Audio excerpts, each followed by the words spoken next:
And then I learned that, oh, okay, actually sentiment is really important. So I can get the data from Twitter and then run a sentiment model. And this just starts like piling up and piling up. So I went from, spending like an evening researching a company and buying a few shares to spending the entire weekend doing that same process. And the problem is not just the company's expansion, is that same company, if I analyze it like in 2-3 months, like the data that I used in the past is no longer relevant. I was like, yeah, this doesn't make sense. Like it just doesn't work. And at this stage, I had like a notebook with all the list of things that I did. And so like all the steps and everything that I wanted to check. And then at the end, I would have like yes or no, like, run a regression model and it's like compare with the price and whatever.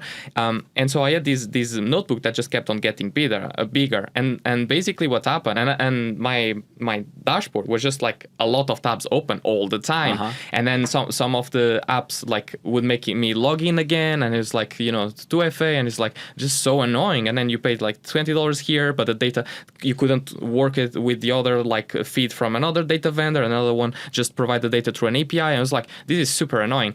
And basically this was during the COVID time, and it was during the GameStop craze. And so my flight actually got canceled, and I was meant to visit my parents over Christmas. And I was like, what am I going to do in this week? And then I looked at that notebook with like all the steps that I did. I was like, I'm going to automate this. And so I was a big fan of open source because I had been like sharing what I was learning on open source on GitHub. And I went to look for projects. I didn't find anything. I didn't find anything that I could build upon. I was like, you know what? I'm just going to start building these myself.